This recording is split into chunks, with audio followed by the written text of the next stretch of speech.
2024 लोकसभा चुनाव को लेकर उत्तर प्रदेश में सभी सियासी दलों की धड़कनें बढ़ गई हैं।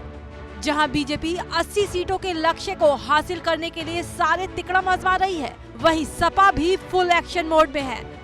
पिछड़े, दलित और अल्पसंख्यक को ज्यादा भागीदारी देने की रणनीति पर एसपी काम कर रही है। गठबंधन होने की स्थिति में 35 लोकसभा सीटों पर एसपी का पूरा फोकस है। इन सब के बीच पार्टी कार्यकर्ताओं में जान फूंकने के लिए सपा का प्रदेश के जिलों में प्रशिक्षण शिविर भी चल रहा है।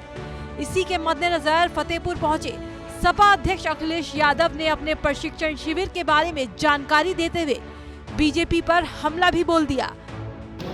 हम लोग लगातार पिछले 3 दिन से बांदा फतेहपुर के कार्यक्रम कर रहे हैं।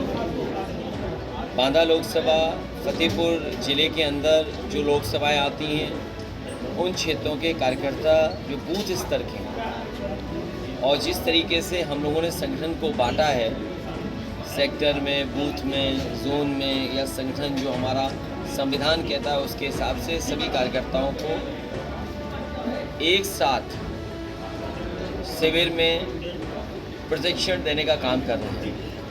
और इसलिए दे रहे हैं क्योंकि आने वाले समय की जो चुनौतियां हैं वो हमारे कार्यकर्ता जाने और उन कार्यकर्ताओं के माध्यम से उन चुनौतियों के बारे में जनता तक पहुंचाएं। यूँ तो हम लगातार इस बात को लगातार कहते हैं कि लोकतंत्र को खतरा है, संविधान को खतरा है, बाबा साहब भीमराव अम्बेडकर जी ने जो अधिकार दिए हैं उनको खतरा है। लेकिन जिस तरीके से भारतीय जनता पार्टी काम कर रही है, न केवल खतरा है, आने वाले समय में हो सकता है वोट देने का अधिकार भी ये सरकार छीन ले। अखिलेश ने कहा, हो सकता है आने वाले दिनों में वोट देने का अधिकार भी ये सरकार छीन ले। आगामी लोकसभा चुनाव में समाजवादी पार्टी कितने लोकसभा सीटों पर चुनाव लड़ेगी, इस सवाल पर अखिलेश यादव ने मीडिया से कहा कि हम मिलकर इसकी रणनीति तय करेंगे। हालांकि उन्होंने रायबरेली से इंडिया गठबंधन का प्रत्याशी लड़ाने का जरूर दावा किया। उनकी सरकार बनने पर रायबरेली के विकास के लिए क्या किया जाएगा, इसके जवाब में उन्होंने कहा, हमारी सरकार आने पर यहाँ ट्रिपल VIP हो जाएगा। 2024 लोकसभा चुनाव में क्या प्रत्याशी? देखिए, ये हम लोग आने वाले समय में रणनीति तय करेंगे। मैं जानता हूँ कि अगर कोई बात ऐसी कह देंगे तो उसके लिए आपकी खबर दिल्ली से लेकर के जाने कहाँ पहुँच जाएगी। लेकिन इंडिया गठबंधन का प्रत्याशी यहाँ लड़ेगा। 2024 का चुनाव जो है भैया, आप आएंगे उत्तर प्रदेश में, खास करके रायबरेली की मैं बात करूँगा। आपको 5 में से 4 सीटें दिया था समाजवादी पार्टी को रायबरेली में, इसमें माननीय विधायक भी शामिल है। तो क्या समाजवादी पार्टी आने वाले रायबरेली क्योंकि पहले से ही VIP है, फिर एक और V लग गया, उसमें VVIP हो गया।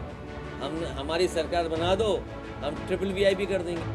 इस दौरान पूर्व CM अखिलेश यादव ने प्रदेश के मुख्यमंत्री योगी आदित्यनाथ को झूठा करार दे दिया। मीडिया से अपील करते हुए कहा, आप भी जनता को बताइए, ये मां गंगा की कसम खाकर झूठ बोलते हैं। की बात मत माना करो, बहुत झूठ बोलते हैं।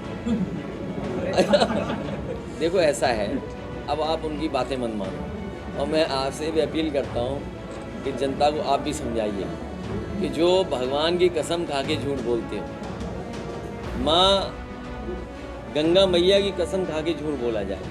अभी मैं आ रहा था, हालांकि वो तो हर वर्ष होता है, वो दुकानें डूब जाना, क्योंकि वो बांस और टेम्परेरी लगाते हैं बाज़ार, और मेला और मंदिर का जब आयोजन होता है उस हिसाब से लगता है बाज़ार। लेकिन क्या गंगा साफ़ हो गई? माँ गंगा साफ़ हो गई? आप उसको सोचो। तो ये लोग भगवान का नाम लेके झूठ बोलते हैं, तो किस बात का? अखिलेश ने रायबरेली के विकास के लिए खुद को और सपा को श्रेय दिया। सपा मुखिया ने एम्स और रेल कोच कारखाने को जमीन देने की बात भी कही। अखिलेश ने कहा, बीजेपी सरकार ने पूरा एजुकेशन सिस्टम बर्बाद कर दिया है। ये एम्स जो बना दिखाई दे रहा है आपको, मैंने कई बार कहा ये लालगंज में ही बनता।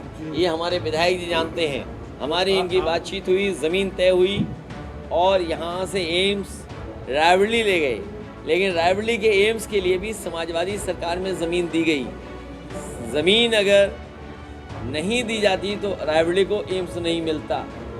एम्स जो बना है वो समाजवादियों की देन है और भी तमाम प्रोजेक्ट हैं जिसमें समाजवादियों की देन है, जिसकी वजह से आप देख रहे हो जो प्लांट यहाँ लगे हुए हैं बड़े बड़े।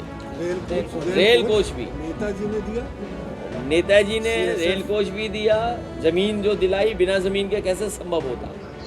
और वहीं एम्स भी, चीनी मिल की ज़मीन भारत सरकार को दे करके आपके एम्स को दे दिया। लेकिन एम्स को बजट क्या दिया बीजेपी ने, या एक भी जिला अस्पताल बनाया हो जहां गरीबों का इलाज हो जाए। तो ये सब चीज़ें व्यवस्था ख़राब कर दी हैं, एम्बुलेंस ख़राब कर दी, पुलिस की 100 सेवा ख़राब कर दी। आप बताओ, शिक्षा मित्र बेचारे भटक रहे हैं, नहीं भटक रहे आप? टीटी वाले भटक रहे हैं, आपके पीटीसी वाले भटक रहे हैं, बीएड वाले भटक रहे हैं। तो ये पूरा एजुकेशन सिस्टम इन्होंने बर्बाद कर दिया। और प्राइमरी स्कूल आप कभी भी देखा ना, जो समाज के सबसे गरीब परिवार के बच्चे वही पढ़ रहे हैं सरकारी स्कूल में, और व्यवस्था खराब कर दी सर। प्रधानों से कहा रंग पोत दो, प्रधानों ने रंग पोत दिया। अरे रंगने पुतने से कौन सी अच्छी एजुकेशन हो जाएगी? सपा अध्यक्ष ने किसानों के मुद्दे पर बीजेपी सरकार को जमकर घेरा। कहा ये सरकार हमारे किसानों को गुमराह कर रही है। साथ ही अपनी सरकार आने पर किसानों के लिए विशेष सुविधाएं मिलने का वादा भी कर गए अखिलेश। अभी भी किसान को और किसान के घर में वो खुशहाली नहीं पहुंची जो पहुंच जानी चाहिए। गन्ना के किसानों का बकाया है, गेहूं की खरीद नहीं हो पाई, मक्का में कोई कीमत नहीं मिली, आने वाली फसल जो धान की उसकी कोई तैयारी नहीं है।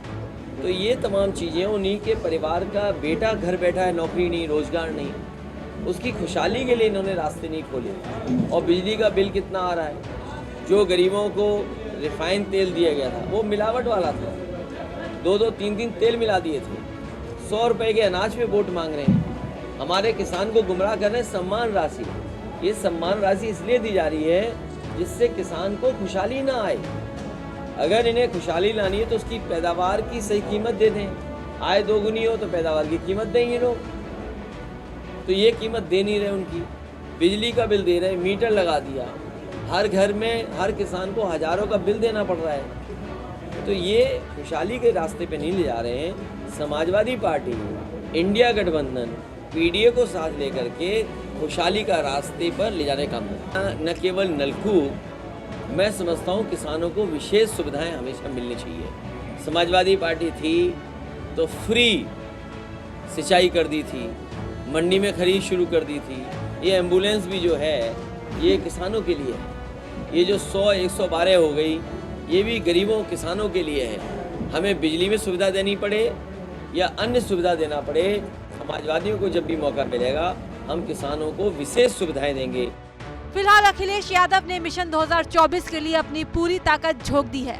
पार्टी कार्यकर्ताओं से मिलना, उनको लोकसभा चुनाव जीतने के गुर सिखाने के साथ बीजेपी को हराने के मंत्र भी अखिलेश यादव खूब दे रहे हैं। ऐसे में ये देखना काफी दिलचस्प रहने वाला है कि सपा का प्रशिक्षण शिविर और 35 लोकसभा सीटों वाला ये प्लान फ्यूचर में कितना रंग ला पाता है।